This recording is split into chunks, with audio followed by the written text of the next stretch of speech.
Now when I look, he looks back at me with loathing in his eyes. I can't lock eyes with him. He knows what I've done. He knows.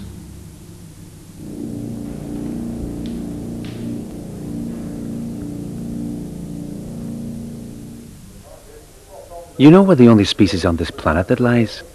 It demands a level of intelligence that raises us above our animal neighbours. When was the last time you heard an animal telling a lie? I'm sorry I'm late, love. I just had a few extra drinks with the boys. I promise you won't get pregnant. I've got a low sperm count. I love you. They just trip off the tongue, don't they? With an eloquence all of their own. Well, we're not that clever. There are ways of spotting a lie. If you want to know if someone's telling you the truth or not, just watch the left-hand side of their face, because if they're lying, it's different to the right in either expression or speed. Now, the right-hand side of the brain deals with emotion, and the left-hand side deals with logic. And emotion is the first thing that kicks in when decisions are made, closely followed by logic. In other words, the left of the face is a fraction of a second slower in keeping up with the right. Either way, it's not written all over your face when you lie to me. Just the one side.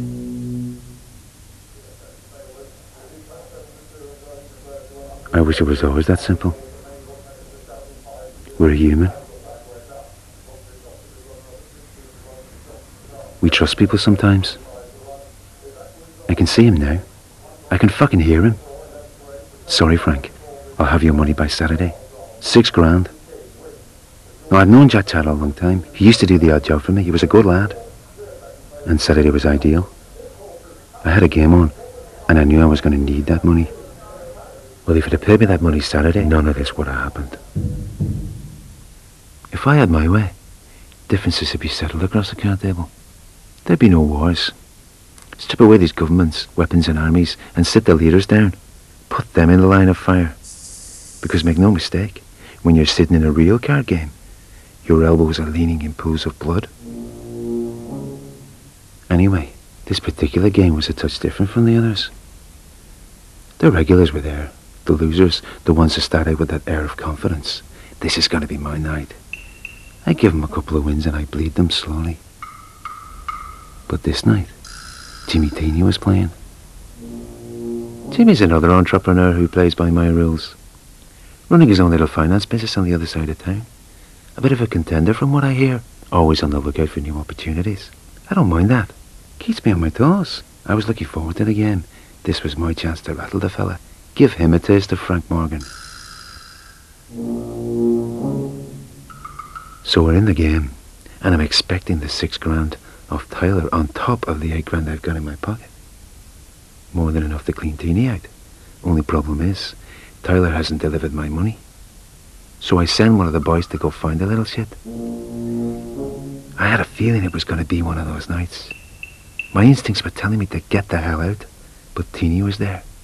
I wasn't going to lose face by dropping out now, so I stayed put. As the evening wore on, the others around the table did their usual curl up and die routine. And it gets down to me and Teeny, and he's good, very good. This guy could have been me 20 years ago. We're down to that one big hand, and I can feel the losers watching, wanting to see me lose. Then it happened. It was just a thought. It sneaked in. I wish I had that extra 6 grand in my pocket, just in case. And he read me. He read me like a fucking book. None of the others saw it, but he did. I saw the glint in his eye, followed by a sneer. Well, he played me, didn't he? He knew my pot was emptying, so he raised the fucking stakes. I knew he had nothing in his hand. I'd read it in his face. But the sneering little bastard cleaned me out. It was like David slaying Goliath. I had to get out of there. I needed to calm myself somehow. So I get home to wait for some word on what's happened to my 6 grand. Only to be told by one of my lackeys that Tyler's gone on holiday. That afternoon, to Barbados, for 4 weeks. 4 fucking weeks. You know how much you need to go to Barbados for 4 weeks with a wife and 2 little girls? About 6 grand. I was on the verge of going to Barbados myself, only I had an idea. I remember smiling when the thought danced into my head. You see, the fire would serve a number of purposes. It would teach that bastard a lesson he'd never forget, and it would be a reminder to everyone else of the consequences of non-payment. But most importantly, it would counteract any verbals that might be going around about me losing my touch after being beaten by Teeny. No, you don't fuck with Frank Morgan. Rage. It's a terrible thing. It's in all of us. We all have the capacity to strike out, to explode when we're pushed. Or you can dress it up, disguise it, call it revenge or retribution, getting your own back, whatever. But sometimes things go too far. Sometimes you do anything to take it all back, undo the deed. But you can't. The job's done, and there's no road back. There was a fuck up at the airport. Their flight was cancelled till the following morning, so what did they do? They went home to get a few hours kip. I didn't know. How could I know? Tyler survived, jumped out the window. His wife didn't. She tried to get to the girls. Mother's instinct, I suppose. He tried to get back in, but he couldn't. Beaten back by the flames. Stacy, the eldest, died. But little Emma survived. 93% burns and she survived. Horrifically scarred, they say. I suppose it's a blessing she's blind.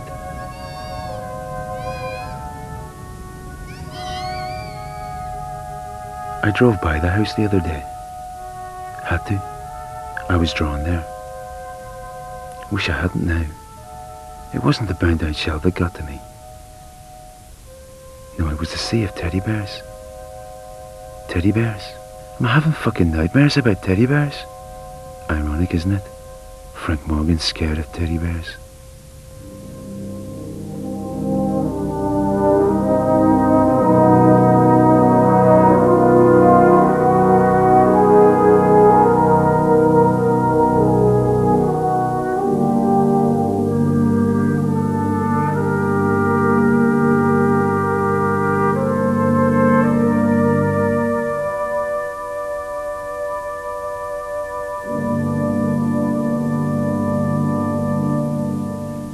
Isn't it amazing the way a tragedy draws a community together?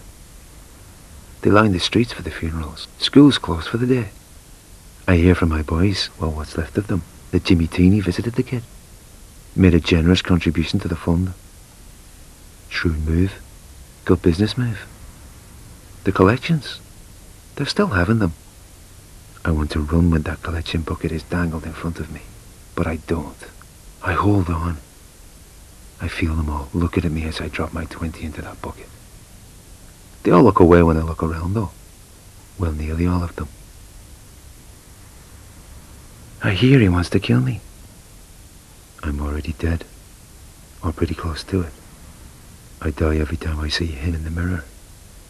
He's the one that'll finish me off. The guy in the mirror.